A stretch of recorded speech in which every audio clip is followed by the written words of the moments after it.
Hello and welcome to the study for all YouTube channel. मैं नवनीत कुमार हूँ और आज हम पढ़ने वाले हैं पॉलिटिकल साइंस की अगली क्लास। इससे पहले वाली क्लास में हमने बहुत सारे ऐसे टर्म को देख लिया था, बहुत सारी शासन व्यवस्थाओं को देख लिया था जो अलग अलग शासन व्यवस्था किस रूप में होती है। जैसे कि सबसे पहले देखे हुए थे जो गवर्नमेंट क्या होती है, यानी शासन सरकार क्या होती है। सरकार के जो 3 अंग होते हैं यानी लेजिस्लेटिव, एग्जीक्यूटिव, जुडिशरी, यानी विधायिका, कार्यपालिका और न्यायपालिका, इन चीजों के बारे में हम देखे थे।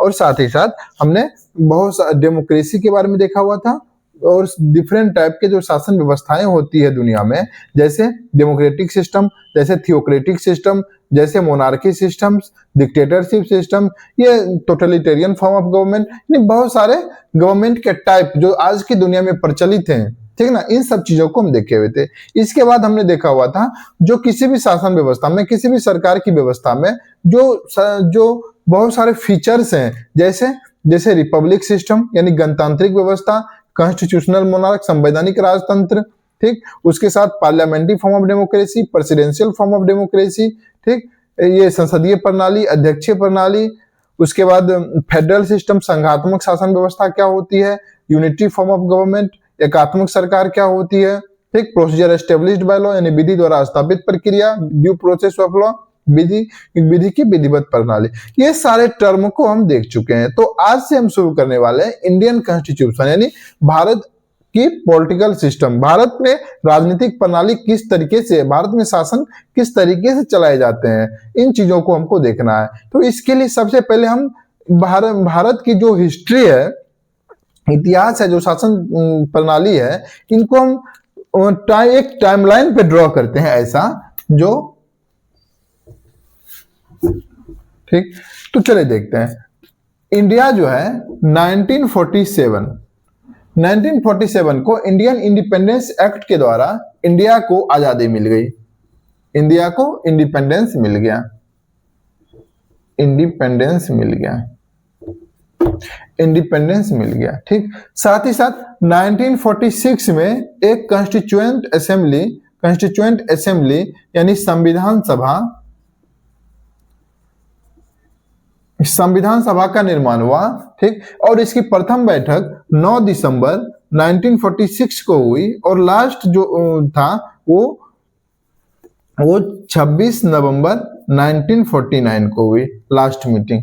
और इसी दिन संविधान कंप्लीट हो गया था, संविधान बनके तैयार हो गया था और 26 जनवरी 1950 को ये संविधान लागू हो गया था, ये संविधान देश में लागू हो गया था। अब देखिए ऐसा 1947 में इंडिया को आजादी मिल गई, ठीक। 1946 से एक संविधान बनने की प्रक्रिया चालू हो गई थी जो कि 1949 में ये बनके तैयार हो गई और ये 26 जनवरी 1950 को लागू हो गई, ठीक।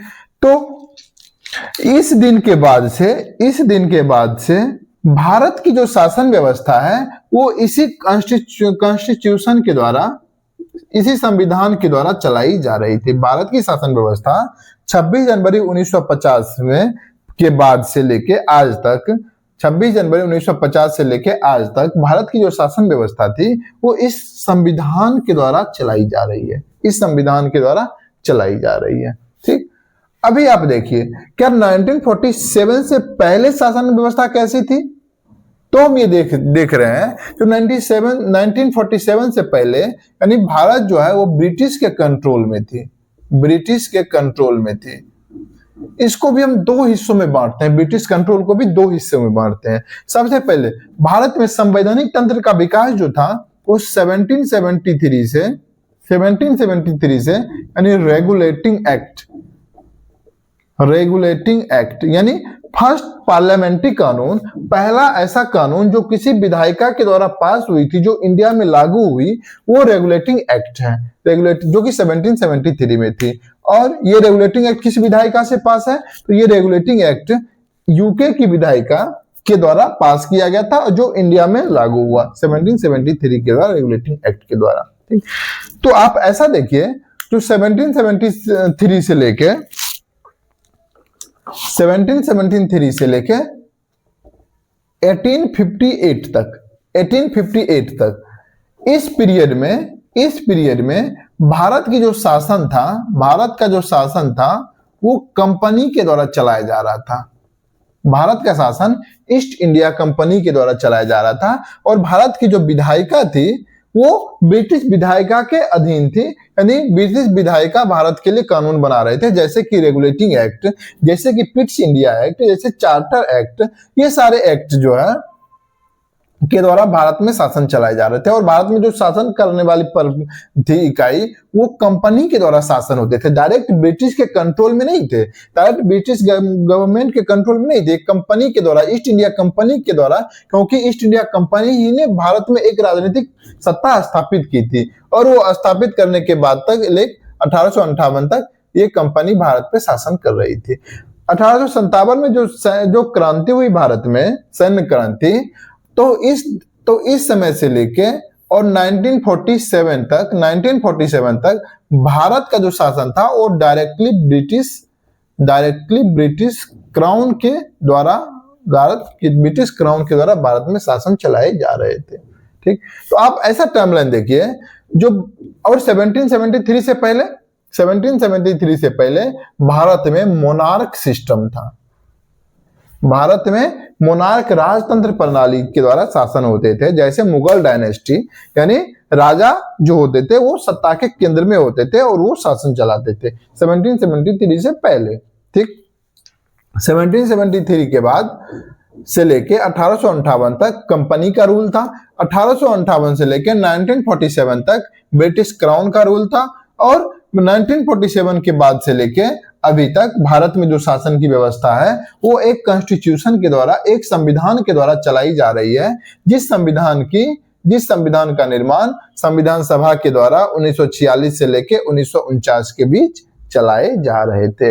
ये एक डायग्राम हो गया। तो हमको सबसे पहले ये देखना है क्या, तो 1773 से पहले जो मोनार्क सिस्टम था, 1773 से पहले जो मोनार्क सिस्टम था, वहां से पावर किस तरीके से 1773 तक, यानी ब्रिटिश कंपनी तक ट्रांसफर हुई, इस चीजों को हमको थोड़ा सा देखना है। उसके बाद हम ये समझ पाएंगे जो कंपनी ने किस तरीके से 1773 से लेकर 1858 तक भारत के ऊपर शासन किया। ठीक, उसके बाद हम देखेंगे 1858 से लेके 1947 तक ब्रिटिश क्राउन किस तरीके से भारत के ऊपर शासन किया, और 1947 के बाद हम इंडियन कॉन्स्टिट्यूशन को पढ़ेंगे, जो भारत की संविधान ने भारत में शासन करने की किस तरीके की व्यवस्था करी गई है। जैसे एक मोटा मोटी अगर हम ऐसा देखें तो संविधान सभा, अगर फीचर्स देखें तो ये संविधान जो है भारत में शासन करने की कौन से फीचर्स, मतलब क्या प्रणाली अपनाई है। तो सबसे पहले बात करें तो भारत में रिप्रेजेंटेटिव डेमोक्रेसी को अपनाया है। ठीक, उसके बाद फेडरल सिस्टम को अपनाया है, parliamentary form of democracy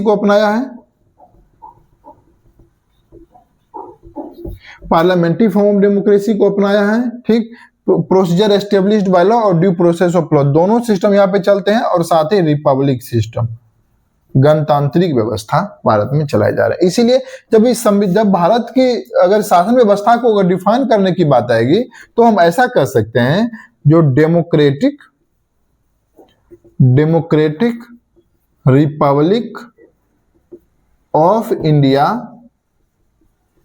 with federal system, ये भारत की शासन व्यवस्था को हमारे संविधान में इस तरीके से अपनाया गया, यानी हिंदी में लोकतांत्रिक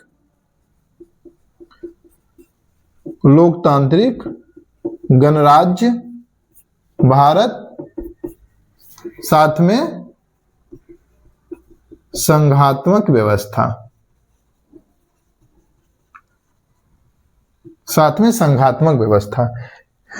ये तो भारत की शासन व्यवस्था को ये संविधान ने इस तरीके से अपनाया है।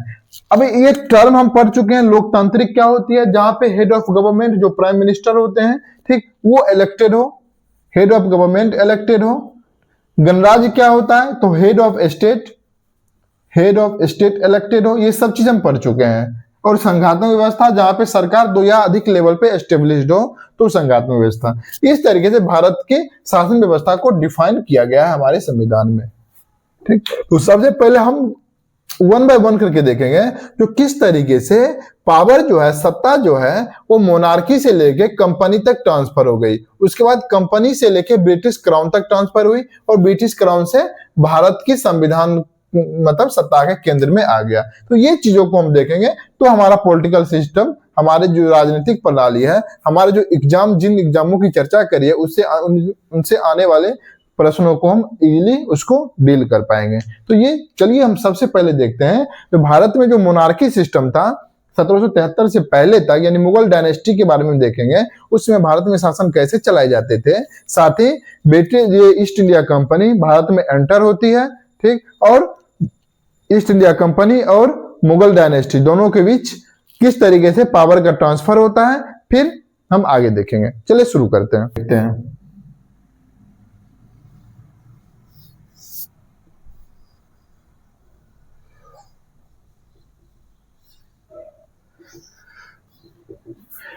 तो चलिए सबसे पहले देखते हैं ऐसा जो भारत में 1526 में मुगल डायनेस्टी एस्टेब्लिश्ड हो चुकी थी, ठीक। तो इस समय और फाइनली 1556 में अकबर राजा बन चुका था। 1605 से लेके 1627 तक जहांगीर था और 1627 से 1657 तक ये शाहजहां था और 1657 से 1707 तक ये औरंगजेब राजा था। हमको इतना देखना है, ठीक। तो इस समय में शासन कैसे चलते थे, तो ये मुगल डायनेस्टी जो है ये जैसे ही स्थापित हुआ, धीरे धीरे इन्होंने पूरे इंडिया को अपने कंट्रोल में कर लिया और पूरे इंडिया पे एक सत्ता स्थापित करी मुगल डायनेस्टी, ठीक। इस समय शासन ऐसे होते थे जो प्रांत, जैसे बंगाल प्रांत हो गया, जैसे अवध हो गया, महाराष्ट्र में हो गया, जैसे हैदराबाद हो गया, मैसूर हो गया, ठीक, इधर मद्रास हो गया, ये सारे प्रांत होते थे जिनमें इस राजा के द्वारा ये नवाब को अपॉइंट किया जाता था, नवाब को, और ये नवाब इस राजा के अधीन रह के इस प्रांत में शासन करते थे, जैसे आपने सुना होगा बंगाल का नवाब, हैदराबाद का नवाब, अवध का नवाब, इस तरीके से शासन होते थे। यानी भारत में जो शासन व्यवस्था थी वो केंद्र में राजा होती थी पूरे देश के लिए, और उसके नीचे अलग अलग प्रांत में डिवाइडेड होते थे, और मतलब एक एक प्रांत के लिए जो नवाब होते थे वो शासन करते थे इस राजा के अधीन रह के। इस तरीके से भारत पे शासन होते थे। यानी जब जहांगीर मान लेते हैं अगर राजा यहाँ पे बना हुआ है, जहांगीर इस नवाब को अपॉइंट करेगा, ठीक, और शासन इस तरीके से चलाए जा रहे थे पूरे इंडिया के ऊपर। तो चलिए सबसे पहले शुरू करते हैं इस तरीके से, जो ऐसा शुरू करते हैं, जो मान लेते हैं ये इंग्लैंड है, ये यूरोप है।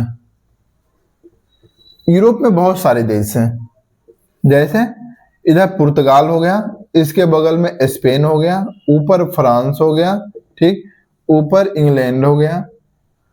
इस तरीके से 4 देश है यहाँ पे। इधर अटलांटिक ओशियन,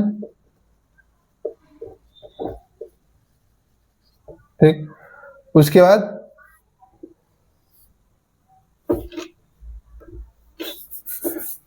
इधर अटलांटिक ओशियन,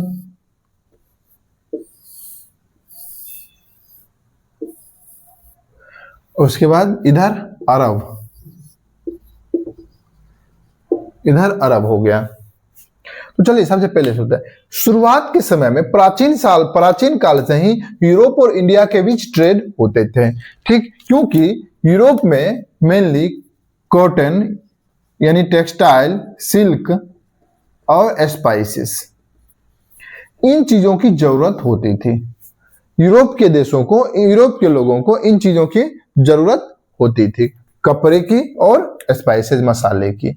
और ये चीज जो है वो साउथ ईस्ट एशियन कंट्री में, जैसे इंडिया हो गया, इंडोनेशिया हो गया, मलेशिया हो गया, और जैसे अगर चाय की बात करें, चाइना हो गया, इंडिया हो गया, तो इन सब चीजों की जरूरत यहाँ पे पड़ती थी यूरोप में। जो कि मिलते थे कहां पे, साउथ ईस्ट एशियन कंट्री में, जैसे जैसे इंडिया, इंडोनेशिया, मलेशिया। तो प्राचीन काल से ही यूरोप और इंडिया के बीच ट्रेड होते थे। प्राचीन काल में यूरोप में रोमन एम्पायर बहुत ही ताकतवर होते थे, और अरब जो है ये इसमें क्रांति नहीं हुई थी, ये मतलब सुषुप्त अवस्था में थी। धीरे धीरे क्या हुआ, ये रोमन एम्पायर का डिक्लाइन शुरू हुआ, और अरब में क्या हुआ, सातवीं शताब्दी तक यूरोप में इस्लामिक रिवॉल्यूशन शुरू हो गया, इस्लामिक क्रांति शुरू हो गया। अभी यूरोप मजबूत होना शुरू हो गया। शुरुआत में प्राचीन काल में क्या होता था, ये यूरोप के थ्रू इंडिया के साथ व्यापार होते थे। यूरोपियन कंट्री का अरब के साथ अरब के द्वारा व्यापार होते थे। यहां से ये मजबूत था, ये कमजोर था। अभी इस्लामिक क्रांति होने से क्या हुआ, रोमन एम्पायर डिक्लाइन होने लगा, यूरोप में अंधकार युग आ गया और इसका उत्थान होना शुरू हुआ, ये मजबूत होना शुरू हो गया। अभी 7वीं शताब्दी के बाद से लेके 14वीं-15वीं शताब्दी तक ऐसा हुआ, जो ये धीरे धीरे ताकतवर होने लगे थे और ये कमजोर हो गए थे। इस पीरियड में क्या हुआ, जो ये व्यापार, ये जो अरब होते थे, इसके व्यापारी इंडिया से सामान खरीद के और यूरोप में जाके बेचते थे, जिससे ये सामान बहुत ज्यादा महंगे हो जाते थे। 14वीं-15वीं शताब्दी के बाद जब इसका डिक्लाइन शुरू हो गया और यूरोप का पुनर्जागरण शुरू हुआ, तो इस पीरियड में क्या हुआ था, जो यूरोप का पुनर्जागरण शुरू हुआ, इस पीरियड में बहुत सारे विज्ञान, तकनीक, कृषि, इस सब का खोज होने लगा। इसी क्रम में जहाज, शिप जो है, बड़े बड़े शिप का निर्माण हुआ। कंपास जो डायरेक्शन को बताएगा, इस चीज का निर्माण हुआ। इसके बाद क्या हुआ, धीरे धीरे ये देश जो है एक अल्टरनेटिव रूट का खोज करने लगा, इंडिया तक पहुंचने के लिए, क्योंकि इस रूट से जो ट्रेड होता था, इसमें बहुत सारे देश पड़ते थे, अलग अलग देश टैक्स लेते थे, जिससे सामान मतलब बहुत ही महंगा हो जाता था। इस रूट को स्किप करने के लिए यूरोपियन कंट्री एक अल्टरनेटिव सी रूट की खोज करना शुरू कर दिए। ठीक, सी रूट की खोज करना शुरू कर दिए, ताकि वो सी रूट के द्वारा इन देशों को स्किप करके डायरेक्टली इंडिया तक पहुंच पाए। ठीक, जो कि एक सुरक्षित मार्ग हो, जो कि एक सस्ता मार्ग हो। इसी क्रम में दो देश जो हैं,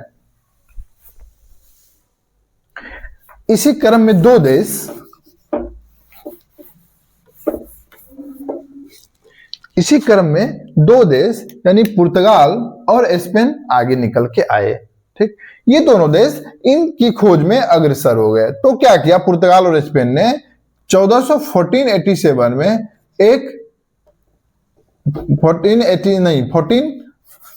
ऐसा हुआ, 1492 में एक ट्रीटी साइन किया, ट्रीटी ऑफ टोर्डियालिस, ये साइन किया। इसमें था क्या, ये अफ्रीका के इधर एक आइलैंड है जिसको बोलते हैं केप वर्दे आइलैंड। ठीक, तो ये दोनों देश ने क्या किया, जो एक इमेजिनरी लाइन ड्रॉ कर दिया, और ये दोनों देश ने ये ट्रीटी साइन करी, जो इस केप वर्दे आइलैंड के ईस्ट में हम खोज करेंगे और वेस्ट में वो स्पेन खोज करेगा, और जो देश मिलेंगे उसके ऊपर शासन करेंगे, उसके साथ व्यापार करेंगे, इस तरीके से। तो इसी क्रम में सबसे पहले 1487 तक पुर्तगाल का एक व्यापारी था, जो केप वर्दे आइलैंड होते हुए ये अफ्रीका का ये केप ऑफ गुड होप इसकी मार्ग की खोज कर डाली। यानी 1487 में पुर्तगाल के एक नाविक ने ये केप वर्दे आइलैंड होते हुए ये केप ऑफ गुड होप की खोज कर डाली। 14 उस नाविक का नाम था बार्थोलोमियो डियाज। ये 1487 में क्या किया, केप वर्दे आइलैंड होते हुए ये केप ऑफ गुड होप की खोज कर डाली। ठीक, अभी क्या हुआ, इंडिया तक तो नहीं पहुंच पाया, तो 1494 में कोलंबस जो स्पेन का नाविक था, वो क्या किया, वो इंडिया की खोज में निकल पड़ा। उस समय तक ये सिद्ध हो गया था जो धरती गोल है, तो ये कोलंबस स्पेन से निकला और वेस्ट की ओर इंडिया को खोजते हुए चला गया। ठीक, उसको ये आशा थी कि इस तरीके से खोजते खोजते इस इंडिया के इस साइड में कहीं ना कहीं निकल पाएंगे। इस तरीके से कोलंबस इस रूट की खोज वेस्ट में इंडिया को खोजने निकल पड़ा। ऐसा खोजते खोजते वेस्ट में इसको अमेरिका दिख गया। ठीक, और वो अमेरिका की तक मार्ग की खोज कर डाली, अमेरिका तक मार्ग की खोज कोलंबस ने कर दी। ठीक, अभी क्या हुआ, फिर भी इंडिया तक तो मार्ग तो नहीं निकल पाया, तो 1498 में एक नाविक थे वास्को डा गामा, वो इंडिया तक मार्ग की खोज में निकल पड़ा। तो सबसे पहले ये पुर्तगाल का था, ये वास्को डी गामा, ऐसा ये केप ऑफ गुड होप की खोज 1487 में हो चुकी थी। इस रास्ते केप ऑफ गुड होप तक के रास्ते की खोज हो चुकी थी, ये डियाज कर चुका था। तो 1498 में ये पुर्तगाल का वास्को डी गामा सबसे पहले केप बर्दे आइलैंड होते हुए केप ऑफ गुड होप तक पहुंच गए। यहां तक तो रास्ता पहले से खोजी जा चुकी थी। अभी वास्को डी गामा ने क्या किया, इस अफ्रीका के तट तक ये साथ में चलना शुरू किया। इसी क्रम में उसको तंजानिया के आसपास एक गुजराती ट्रेडर से मुलाकात हुई। ठीक, उसका नाम था अब्दुल माजिद, गुजराती व्यापारी था जो तंजानिया में इससे मुलाकात हुई इस वास्को डी गामा से। यही Abdul Majid Vasco D gamma को इंडिया तक का रूट बता दिया, इंडिया तक जाने का रास्ता बता दिया। Abdul Majid Vasco D gamma को इंडिया तक जाने का रास्ता बता दिया। अभी रास्ता तो पता चल गया, तो ये वास्को डी गामा इस डायरेक्शन में इंडिया की खोज निकल पड़ा और धीरे धीरे ये केरल के कालीकट नामक जगह पे जाके पहुंच गया। इस तरीके से यूरोप से लेके भारत तक का जल मार्ग ये खोजी जा चुकी थी। 1498 में ऐसा हुआ। कैसा ये स्टोरी हुआ, तो सबसे पहले हमने देखा क्या, ये केप ऑफ गुड होप की खोज बार्थोलोम्यू डियाज ने 1487 में कर डाली। उसके बाद 1498 में पुर्तगाल का एक नाविक ऐसा केप ऑफ गुड होप जो खोजी जा चुकी थी इसके यहाँ तक पहुंचा और इसके बाद अफ्रीका के तट के किनारे किनारे चलना शुरू किया। रास्ते में उसको अब्दुल माजिद नामक गुजराती ट्रेडर से उसको मिल गया और ट्रेडर्स ने उसको इंडिया तक का रूट बता दिया। तो वास्को डी गामा ऐसा इंडिया तक पहुंच गया 1498 में। वो कैसे निकला था, तो इसे केप बर्दे आइलैंड होते हुए अफ्रीका के किनारे किनारे चलते हुए केप ऑफ गुड होप तक आया। यहां से फिर तट तक चलते चलते इसको अब्दुल माजिद नामक व्यक्ति मिला और अब्दुल माजिद इसको कालीकट तक, केरला तक पहुंचा दिया। इस तरीके से उसकी इंडिया तक की खोज की जा चुकी थी, जो इस्लामिक कंट्रीज को एस्केप कर चुका था। अभी वास्को डी गामा जो यहाँ पे पहुंचा, ठीक, यहाँ से कुछ सामान को यहाँ पे बेचा और बहुत सारे मसाले, कपड़े, इस सब को नाव पे लेके, इस सब को जहाज से लेके, शिप से लेके फिर से वापस यूरोप पहुंचा। यूरोप आने के बाद इन्होंने जो सामान इधर से खरीद के बेचा था यूरोप में, वो पूरे यात्रा में जो खर्च हुए इसके 60 गुना दामों पर यहाँ पे मतलब बिका। तो कहने का मतलब ये है क्या, कहने का मतलब ये है जो भारत तक जो ये जो रूट है, इस रूट के द्वारा भारत के साथ व्यापार करना बहुत ही अच्छा मुनाफे वाला सौदा होता था। अभी क्या हुआ, पुर्तगाल धीरे धीरे ये कालीकट पहुंचा, इन्होंने यहाँ पे कंट्रोल करना शुरू किया। ठीक, उसके बाद गोवा पे कंट्रोल किया, उसके बाद बंबई पे कंट्रोल किया और इधर मसूलीपट्टनम में, बालासोर में इस तरीके से अपना केंद्र स्थापित करते हुए चला गया। तो चलिए सबसे पहले हम यहां तक कंफर्म हो चुके हैं, जो यूरोप से लेके इंडिया तक एक सुरक्षित सस्ता जलमार्ग की खोज की जा चुकी है। अभी हम आगे देखते हैं, यानी इंडिया तक जो है वो रास्ता की खोज की जा चुकी है। और इस समय कब कब ऐसा हुआ? 1498 में, 1498 में एक खोजी जा चुकी है। अभी पुर्तगाल जो है, और इस समय मुगल डायनेस्टी यानी एक मजबूत सरकार भारत में स्थापित नहीं हुई थी। ये कब हुई? 1526 में। इस समय गुलाम वंश सल्तनत काल का डिक्लाइन चल रहा था और बहुत सारे छोटे छोटे राज्य अपने आप को स्वतंत्र घोषित कर चुके थे। ठीक, जैसे साउथ में विजयनगर साम्राज्य था, इधर बहमनी साम्राज्य था, ठीक, बीदर था। इस तरीके से सूरत में एक साथ था, लोकल एम्पायर मजबूत हो रहे थे और एक केंद्रीय नेतृत्व का डिक्लाइन चल रहा था यहाँ पे। ठीक, तो इस समय पुर्तगाल ने क्या किया? धीरे धीरे इसका फायदा उठा के इन्होंने अपना केंद्र स्थापित करना शुरू किया और छोटे छोटे राज्यों को जीतना भी शुरू कर दिया। इसी क्रम में उसने 1510 में गोवा को जीता।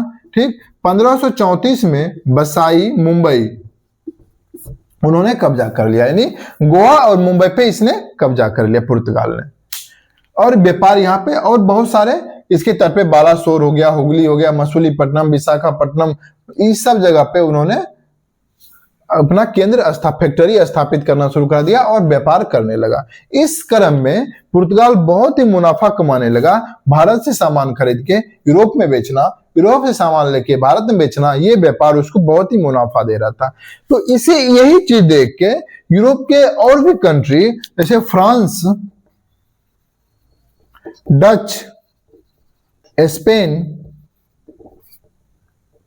इंग्लैंड, इन सब देशों में भारत के साथ व्यापार करने की उत्सुकता जगी और इन सब देशों में एक एक कंपनी की स्थापना हुई जो इसके साथ व्यापार करने के लिए, भारत के साथ व्यापार करने के लिए। तो चलिए सबसे इसी क्रम में ऐसा हुआ जो इंग्लैंड में 1599 में कुछ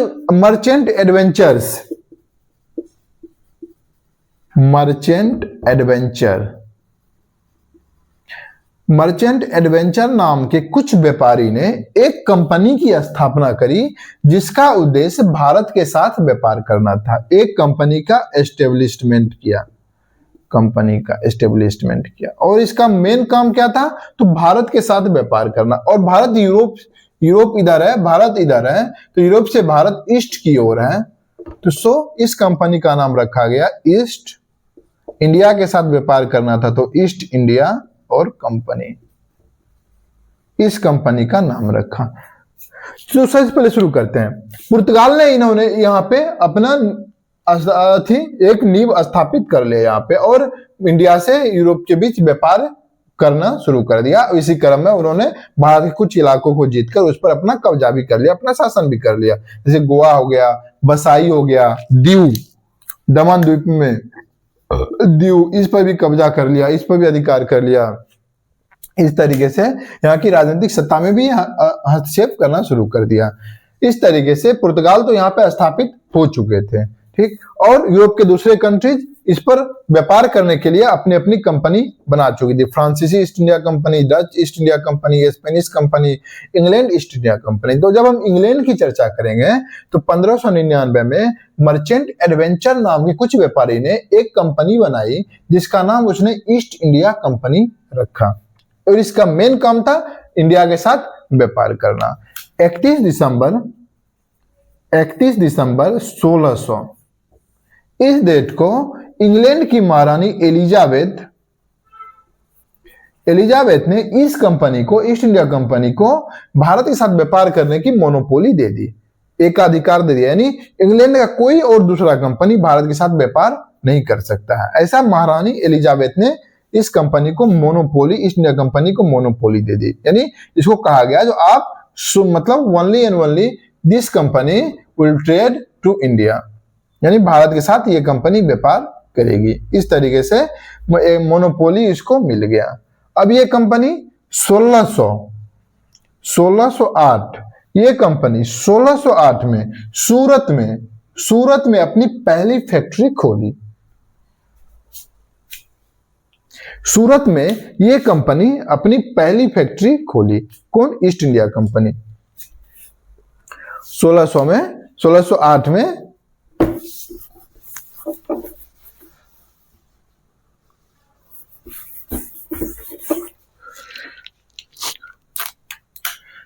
यानी 1608 में ईस्ट इंडिया कंपनी,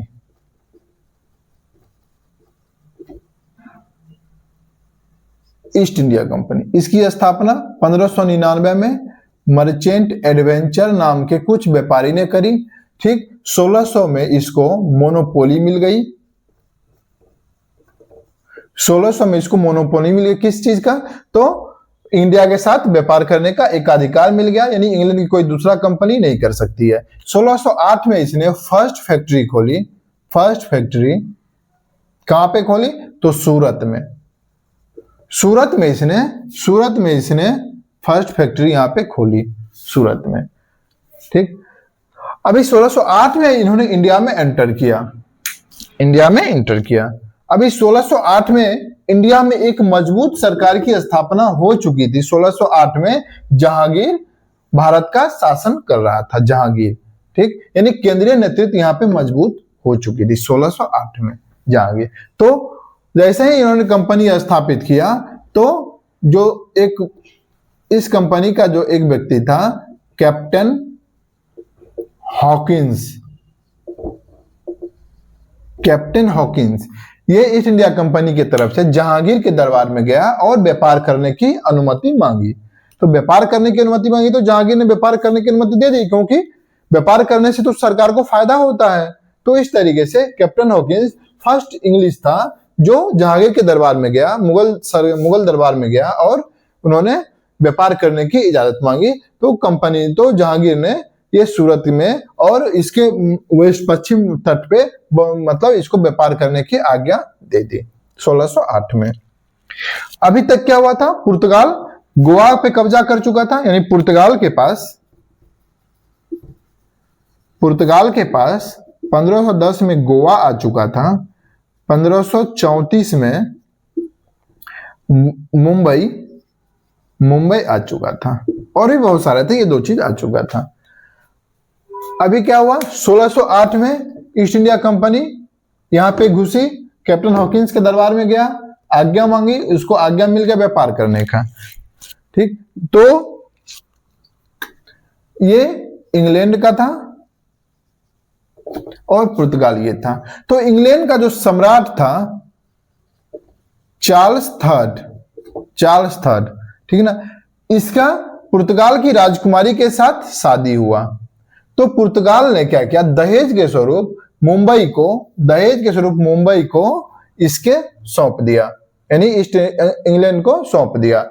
यानी ईस्ट इंडिया कंपनी के पास 1622 में मुंबई आ चुका है, यानी मुंबई में एक केंद्र स्थापित हो चुकी है 1622 में। 1622 में इंग्लैंड में एक केंद्र स्थापित, इंग्लैंड ईस्ट इंडिया कंपनी को मिल चुका है पुर्तगाल से। यानी 1622 में चार्ल्स थर्ड का पुर्तगाल की राजकुमारी से शादी हुआ, तो पुर्तगाल ने मुंबई को ईस्ट इंडिया कंपनी को सौंप दिया। ठीक है, इंग्लैंड को सौंप दिया। तो चलिए चलिए शुरू करते हैं। अभी क्या हुआ? 1639 में मद्रास का एक लोकल राजा से ईस्ट इंडिया कंपनी को मद्रास पट्टे पे मिल गया। ठीक है ना, यानी मद्रास ईस्ट इंडिया कंपनी को मिल गया 1639 में। 1639 में मद्रास ईस्ट इंडिया कंपनी को मिल चुका है।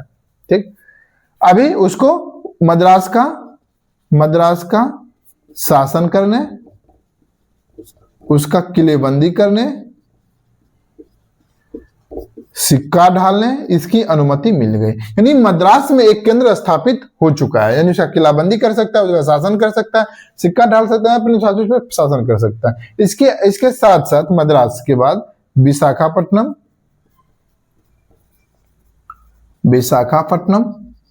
मसूलीपट्टनम, इन सब जगहों पे भी इसने अपना केंद्र स्थापित कर लिया। ठीक, अभी पूर्व की ओर, यानी इधर सबसे पहले 1651 में 1633 में उड़ीसा में उड़ीसा के बालासोर में इसने अपनी फैक्ट्री खोली। ठीक, 1651 में हुगली नगर में इसने अपनी फैक्ट्री खोली। इस तरीके से इंडिया में इसके 3 जगह पे केंद्र स्थापित हो चुके हैं, एक मुंबई में, एक मद्रास में और एक इधर हुगली में। ईस्ट इंडिया कंपनी के पास क्या हुआ था, तो सबसे पहले 1622 में उसने बंबई में अपना केंद्र बनाया।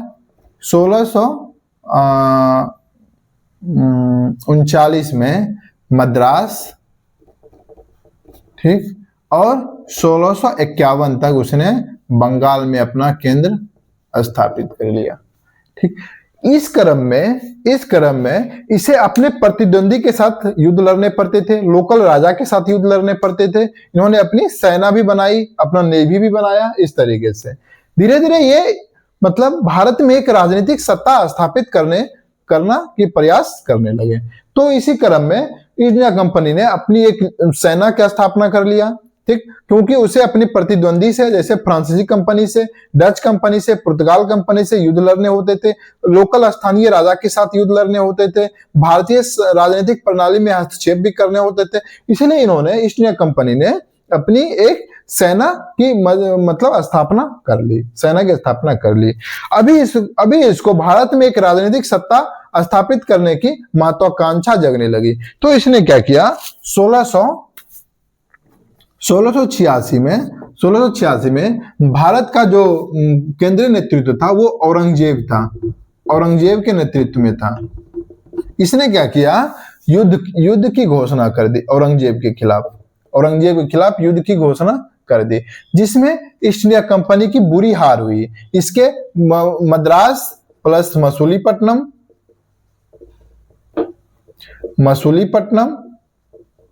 विशाखापट्टनम, इन सब किले पर औरंगजेब का कब्जा हो गया। बंगाल पे कब्जा हो गया और बंबई को चारों ओर से घेर लिया। यानी इस तरीके से ईस्ट इंडिया कंपनी की हार हो गई।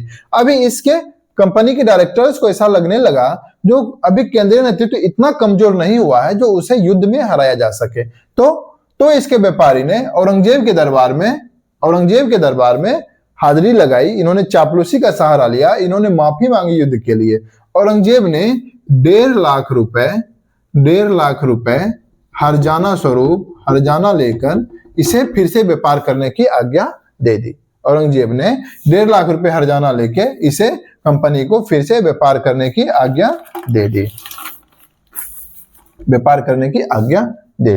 1686 में ऐसा हुआ। तो कंपनी ने फिर से इन सब जगहों पे व्यापार करना शुरू किया और अपनी सेना को धीरे धीरे और भी मजबूत और भी प्रशिक्षित, अनुशासित, वफादार करना शुरू कर दिया। अभी बात करें 1698 में कंपनी को बंगाल के 3 जगह पे, 3 जिले की, जिसमें सुल्तानाती, कालीकत प्लस गोविंदपुरी, बंगाल के इन 3 जगहों पे इसको, कंपनी को ये 3 जगह मिल गई। कंपनी ने इन तीनों जगह में ठीक, इन जगहों पे एक किला का निर्माण किया जिसे फोर्ट विलियम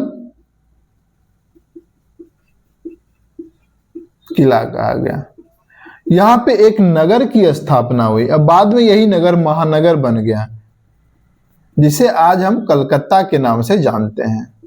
ऐसा कब हुआ? 1698 में। सुल्तानती, कालीकती और गोविंदपुरी, ये 3 जगह की जमींदारी उसको मिल गई, ठीक, कंपनी को। अभी ये 3 गांव उसको मिल गया। 3 गांव में इन्होंने एक किला का निर्माण किया, फोर्ट विलियम किला कहा गया। तो ये जगह पे धीरे धीरे एक नगर बन गया और बाद में महानगर बन गया, कलकत्ता बन गया। अब ये कंपनी के हाथ में बंगाल में आ गई, ठीक। अभी हम इधर देखते हैं 1707 में क्या हुआ। औरंगजेब की मृत्यु हो गई, औरंगजेब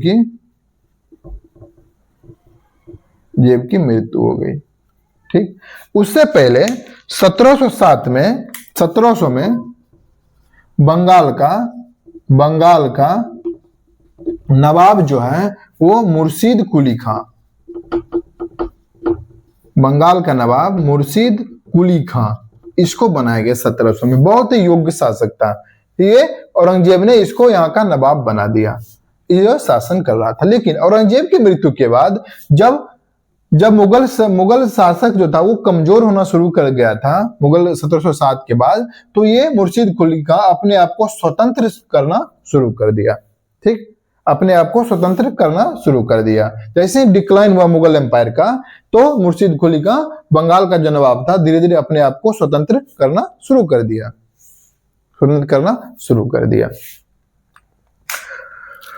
तो चलिए देखते हैं 1717 में मुगल सम्राट के द्वारा एक शाही फरमान जारी किया गया कंपनी के लिए। ठीक, तो उसमें ऐसा था, जो कंपनी बंगाल में बिना कर चुकाए व्यापार कर सकती है, यानी बंगाल में व्यापार करने के लिए कंपनी को कर चुकाने की आवश्यकता नहीं है। ये 1717 में मुगल सम्राट के द्वारा एक शाही फरमान जारी किया गया, जो कंपनी को कुछ विशेषाधिकार मिल गए। ठीक, इसके बाद कंपनी को अपने सामान पे पास या दस्तक जारी करने का अधिकार मिल गया, यानी कंपनी अपने सामान पे पास जारी कर सकता था, जिससे कि उस सामान पे बंगाल में टैक्स नहीं लगने होते थे। तीसरा,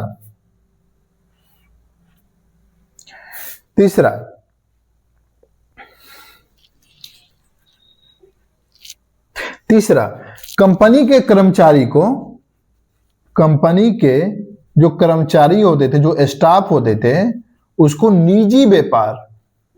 कंपनी के कर्मचारी को निजी व्यापार की छूट मिल गई। कब? 1717 में ऐसा हुआ। 1717 में शासक कौन था? मुर्शीद कुली खां। ठीक, बंगाल का। तो बंगाल में कंपनी को कुछ विशेषाधिकार मुगल सम्राट के द्वारा, यानी केंद्रीय नेतृत्व के द्वारा बंगाल में कंपनी को ऐसा मिल गया। इससे क्या हुआ? मुर्शीद कुली खां इससे नाराज हो गए। ठीक, क्योंकि लॉस बंगाल को होते थे। क्यों? क्या लॉस होता था बंगाल को? तो बंगाल को हानि ये होता था 3 चीज की। पहला, कंपनी को बिना कर चुकाए, कर नहीं देने होते थे व्यापार करने के लिए, तो बंगाल का खजाना खाली होने लगा, दूसरा, ये जो कंपनी को निजी व्यापार पर जो छूट मिली थी, इसका दुरुपयोग करने लगे थे। ठीक, यानी ये जो सामान पे पास उसको जारी करने का अधिकार था, ये निजी व्यापार पे भी करने लगे, दुरुपयोग करने लगे। तीसरा, जो बंगाल के जो व्यापारी थे, किसान, दस्तकार, ठीक, इन सबको साथ असमानता होने लगी, यानी इनका सामान महंगा हो जाता था, क्योंकि इनको अपने सामान पे टैक्स देने पड़ते थे, जबकि कंपनी को बंगाल में टैक्स नहीं देने पड़ते थे, जिससे कंपनी का सामान सस्ता होता था। और इन जो लोकल व्यापारी थे, किसान थे, दस्तकार थे, इनको अपने सामान पे टैक्स देने पड़ते थे, जिससे क्या हुआ? जो इनका सामान महंगा हो गया, तो कंपटीशन में ये इनका सामान कंपीट नहीं कर पाए, और कंपनी का सामान जो है वो बहुत ही सस्ते होते थे, इस कारण से उसका सामान बहुत ही ज्यादा बिकने लगा। इस तरीके से भारतीय व्यापारियों के साथ असमानता होने लगी, बंगाल का खजाना खाली होने लगा, और कंपनी को जो पास जारी करने का अधिकार था, वो कर्मचारी अपने निजी व्यापार पर भी करना शुरू कर दिए, निजी व्यापार पर भी वो टैक्स देना बंद कर दिए। इस तरीके से ये 1717 में ऐसा हुआ। इससे क्या हुआ, बंगाल का नवाब जो था बहुत ही नाखुश होता था, वो कंपनी को जबरन एकमुश्त जमा करने पर मजबूर करते रहते थे। इसी क्रम में क्या हुआ, बंगाल पर 1656 में नवाब जो था वो सिराजुद्दौला बनकर आया। ये बहुत ही युवा नवाब था, ठीक है ना। 1656 में ये बन के आया। इन्होंने कंपनी को इस दुरुपयोग से सख्ती के साथ पेश आया, यानी पास का दुरुपयोग पे सख्ती से पेश आया और कंपनी को खजाने में एकमुश्त रकम जमा करने पर एकदम जोर देने लगा। तो क्या हुआ, यहाँ पे नवाब ने आदेश निकाला। ठीक, पहला आदेश पे कंपनी के सामान पे टैक्स लगा दिया, पहला चीज। दूसरा, कंपनी ने इन जगहों पे अपनी किलेबंदी शुरू कर दी, क्योंकि बगल में चंद्रनगर में फ्रांसीसी कंपनी ने एक किला का निर्माण करना शुरू कर दिया था। तो इससे अपने आप को सुरक्षा करने के लिए ईस्ट इंडिया कंपनी ने कलकत्ता के हिस्सों में भी अपनी किलेबंदी शुरू कर दी। ठीक, तो नवाब ने ऐसा निकाला जो किलेबंदी को दोनों गिरा दे, फ्रांसीसी और ईस्ट इंडिया कंपनी दोनों गिरा दे। फ्रांसीसी ने नवाब की आज्ञा का पालन किया, लेकिन इसने अपनी आज्ञा का पालन नहीं किया, नवाब की आज्ञा का पालन नहीं किया, इसने किलेबंदी नहीं गिराई। साथ ही साथ टैक्स देने से मना कर दिया। उल्टा कलकत्ता आने वाले भारतीय सामान पे टैक्स लगा दिया, भारतीय सामान के ऊपर टैक्स लगा दिया। तीन चीज, पहला कंपनी के सामान को टैक्स लगा दिया नवाब ने, किलेबंदी गिराने की आज्ञा दी। ठीक, तो कंपनी ने क्या किया, इसने मना कर दिया, टैक्स नहीं देंगे, किलेबंदी नहीं गिराएंगे। साथ ही जो भारतीय सामान कलकत्ता आ रहे थे, क्योंकि कलकत्ता के ऊपर एक किले का निर्माण कर चुका था ईस्ट इंडिया कंपनी, कंपनी ने क्या किया, भारतीय सामान के ऊपर टैक्स लगा दिया। इससे नवाब को ऐसा लगता था जो ईस्ट इंडिया कंपनी एक व्यापारी है, सिर्फ वो व्यापार करे, वो राजनीतिक सत्ता में हस्तक्षेप ना करे, नवाब की आज्ञा का पालन करे। लेकिन कंपनी का मानना था जो हम ऐसा नहीं करेंगे। तो कंपनी और नवाब के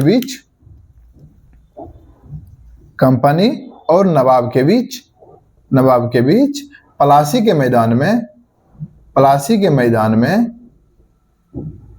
1757 में एक युद्ध हुआ, जिसे पलासी के युद्ध के नाम से जानते हैं। इस युद्ध में ऐसा हुआ, जो नवाब की ओर से जो सेनापति था उसका नाम था मीर जाफर।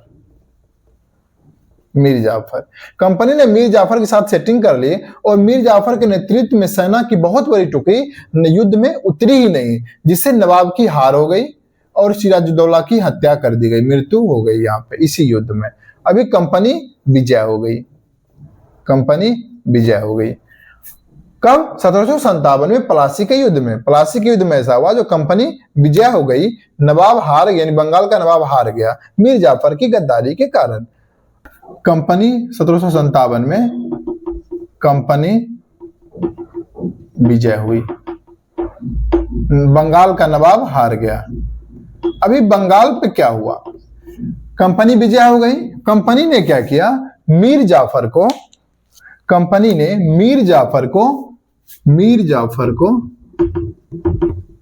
बंगाल का नवाब घोषित किया।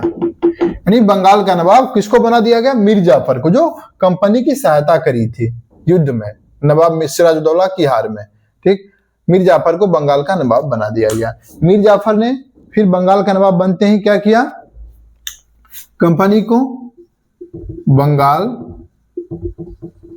बिहार, उड़ीसा में मुक्त व्यापार यानी बिना कर चुकाए व्यापार की आज्ञा दी। यानी कंपनी बंगाल, बिहार और उड़ीसा में बिना टैक्स चुकाए व्यापार कर सकती है। साथ ही साथ बंगाल में 24 परगना डिस्ट्रिक्ट जिले की जमींदारी दे दी। जमींदारी का मतलब वहां पे रेवेन्यू टैक्स वसूल सकती है कंपनी। इस जिले में 24 परगना डिस्ट्रिक्ट की जमींदारी भी उसको दे दी। बंगाल, बिहार, उड़ीसा में मुक्त व्यापार की यानी बिना टैक्स चुकाए आज्ञा दे दी व्यापार करने की। ठीक, साथ ही कंपनी के जो स्टाफ था, जो अधिकारी था, जो कर्मचारी था, उसको महंगे महंगे गिफ्ट उपहार दिए। और साथ ही युद्ध में हर्जाना स्वरूप 1,77,00,000 रुपए दिए। हर्जाना स्वरूप 1,77,00,000 रुपए दिए। बंगाल के नवाब मीर जाफर ऐसा किए। लेकिन इतना होते होते बंगाल का खजाना धीरे धीरे खाली होने लगा, क्योंकि सबसे पहले खजाना में टैक्स तो जमा नहीं होते थे, साथ ही साथ एक जिले की जमींदारी भी जो टैक्स था वो भी जमा नहीं होता था। कंपनी के कर्मचारी को महंगे उपहार देते थे, ये लोग अपने निजी व्यापार करते थे, और साथ ही हर्जाना स्वरूप उसने 1,77,00,000 रुपए कंपनी को दी। इससे क्या हुआ, बंगाल का खजाना एकदम खाली होना शुरू कर दिया। कुछ ही दिन में मीर जाफर अपने लिए गए इस तरीके के फैसले पे पछताना शुरू कर दिया। अभी कंपनी के हाथ में बंगाल जैसा एक संभ्रांत प्रांत उसके हाथ में लग गया, वो जितना चाहे उससे पैसा लेते थे। ठीक है ना। तो धीरे धीरे क्या हुआ, बंगाल का खजाना खाली होने लगा। मीर जाफर बहुत प्रेशर में आ चुका था। ठीक, बहुत प्रेशर में आ चुका था। साथ ही कंपनी के डायरेक्टर थे, उसने एक आदेश जारी किया जिसमें ऐसी व्यवस्था थी, जो बंगाल प्रेसिडेंसी, बंबई और मद्रास, इसका खर्च भी उठा। यानी नवाब इसका खर्च, बंगाल और मद्रास प्रेसिडेंसी का भी खर्च बंगाल उठाए। साथ ही कंपनी जो सामान आयातित करती है, इंपोर्ट करती है जिस सामान को, उसका खर्च भी बंगाल अपना उठाए। इस तरीके से बंगाल को एक दुधारू पशु के रूप में वो देखने लगे, और जब जितना मन चाहे उतना पैसा वसूलने लगे। धीरे धीरे मीर जाफर पछताने लगा, और 1960 में ऐसा हुआ तो मीर जाफर कंपनी के मांग को पूरा नहीं कर पाने के कारण मीर जाफर को गद्दी से हटा दिया, और उसका दामाद मीर कासिम को नवाब घोषित कर दिया। मीर कासिम को बंगाल का नवाब 1960 में घोषित कर दिया। 1760 में मीर कासिम नवाब बना। कंपनी ने मीर कासिम को, जो मीर जाफर का दामाद था, मीर कासिम को कंपनी ने बंगाल का नवाब बनाया। तो मीर कासिम ने कंपनी को बर्धमान, मिदनापुर और चटगांव, जो बांग्लादेश में है, इन जिलों की जमींदारी भी नवाब ने कंपनी को सौंप दी। पहले 24 परगना डिस्ट्रिक्ट की जमींदारी पहले से मिली हुई थी। जमींदारी का मतलब इन क्षेत्रों में कंपनी टैक्स वसूल सकता है, टैक्स वसूल करेगा। ठीक है ना। तो इन 4 जिलों की जमींदारी उसको सौंप दी गई। ठीक, और साथ ही महंगे महंगे उपहार देना शुरू कर दिया। ठीक, लेकिन मीर कासिम एक कुशल और योग्य शासक था। उसने बंगाल को कंपनी के नियंत्रण से मुक्त करवाना चाहता था। ठीक ना। तो मीर कासिम को बंगाल को कंपनी के नियंत्रण से मुक्त करवाने के लिए 2 चीज की आवश्यकता थी। एक भरा हुआ खजाना,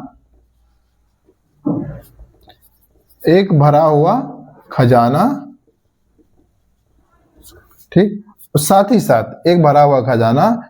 साथ एक कुशल, योग्य, प्रशिक्षित, ठीक, और वफादार सेना की आवश्यकता थी। एक वफादार सेना की आवश्यकता थी। मीर कासिम बंगाल को कंपनी के नियंत्रण से मुक्त करवाना चाहते थे। इसके लिए उसे 2 चीज की आवश्यकता थी। एक भरा हुआ खजाना, साथ ही साथ कुशल, योग्य, प्रशिक्षित, वफादार सेना की आवश्यकता थी। तो क्या हुआ, तो सबसे पहले मीर कासिम ने सबसे पहले राजधानी मुर्शिदाबाद से मुंगेर स्थानांतरित कर लिया। मुंगेर स्थानांतरित कर लिया।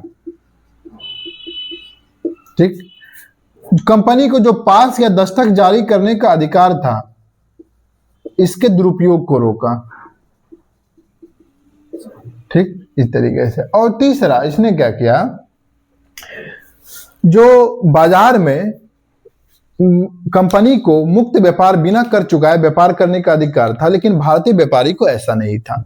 तो मीर कासिम ने क्या किया, समानता लाने के लिए मतलब आंतरिक व्यापार पे सभी प्रकार के टैक्स को, सभी प्रकार के कर को, महसूल को खत्म कर दिया। यानी अब कंपनी का सामान और भारतीय सामान दोनों बराबर हो गए थे मार्केट में।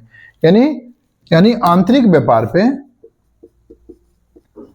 व्यापार पे टैक्स, सभी प्रकार के टैक्स को खत्म कर दिया। अभी कंपनी का सामान और भारतीय व्यापारियों का सामान बाजार में इक्वल रेट में मिलना शुरू हो गया। ठीक, इससे कंपनी नाराज हो गया। कंपनी का मानना ऐसा था, जो नवाब कठपुतली बन के रहे, यानी कंपनी का वफादार रहे, कंपनी जैसा बोले वैसा करे, लेकिन नवाब अपने को एक स्वतंत्र शासक मानता था। ठीक, इसलिए उसने ऐसा किया। तो फिर क्या हुआ, 1763 में मीर कासिम को नवाब के पद से हटा दिया और फिर से मीर जाफर को नवाब बना दिया। 1765 में मीर जाफर की मृत्यु हो गई। ठीक, तो इसके दूसरे बेटे निजाम उद्दौला को नवाब बना दिया गया। 1765 में ठीक, निजाम उद्दौला के साथ एक संधि कंपनी साइन करी। ठीक, इस संधि में ऐसा था, जो सबसे पहले नवाब को सेना जो थी वो भंग कर देनी थी, यानी नवाब अपने पास सेना नहीं रख सकती थी। साथ ही साथ तो बंगाल की सुरक्षा कंपनी करेगी, जिसका खर्च बंगाल को उठाना था। तीसरा चीज, बंगाल का शासन एक सूबेदार के द्वारा कराया जाना था, जिसकी नियुक्ति और जिसको हटाया जाना ये सब कंपनी के हाथ में था। इस तरीके से बंगाल का प्रशासन कंपनी डायरेक्टली अपने हाथों में ले लिया। 1765 से अपने हाथों में ले लिया। इधर 1763 में जब मीर कासिम को हटाया गया नवाब की गद्दी से, तो मीर कासिम कहां चला गया, तो मीर कासिम चला गया अवध। मीर कासिम अवध चला गया। मीर कासिम यहां से अवध चला गया। अवध का उस समय का नवाब था शुजा-उद-दौला, और साथ ही साथ इसमें जो मुगल एम्पायर था वो था शाह आलम द्वितीय। ये तीनों ने मिलके एक विशाल सेना का निर्माण किया, विशाल सेना का निर्माण किया। और इसने 1764 में कंपनी के ऊपर धावा बोल दिया, जो बक्सर के युद्ध के नाम से जाना जाता है। बक्सर का युद्ध, जो मीर कासिम, शुजा-उद-दौला और शाह आलम तीनों एक साथ और कंपनी एक साथ, कंपनी और अवध, मुगल सम्राट और मीर कासिम, ठीक, तीनों के बीच ये युद्ध हुआ। युद्ध में कंपनी विजय हुई, इसकी हार हो गई। इन तीनों की संयुक्त सेना की हार हो गई और कंपनी विजय हो गया। कंपनी क्या हुआ, यहाँ पे विजय हो गया। ठीक, अभी क्या हुआ, परिणाम इसका क्या निकला, तो सबसे पहले अवध का जो नवाब था शुजा-उद-दौला, इसको 50,000 रुपए हर्जाना स्वरूप जमा करने पड़े। अवध को अपनी अधिकांश सेना भंग कर देनी थी, ठीक। अवध का सुरक्षा कंपनी करेगी दूसरे देशों के साथ, ठीक, और जिसका खर्च अवध को उठाना पड़ेगा।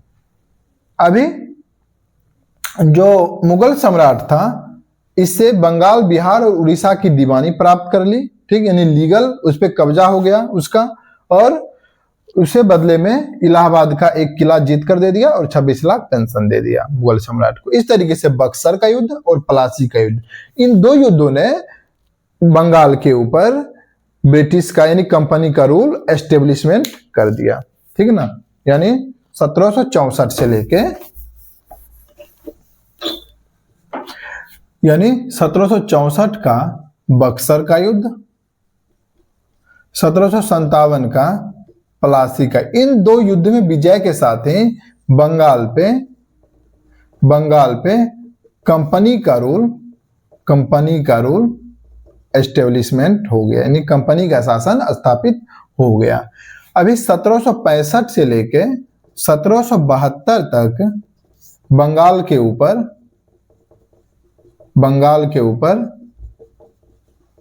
दोहरी शासन व्यवस्था थी।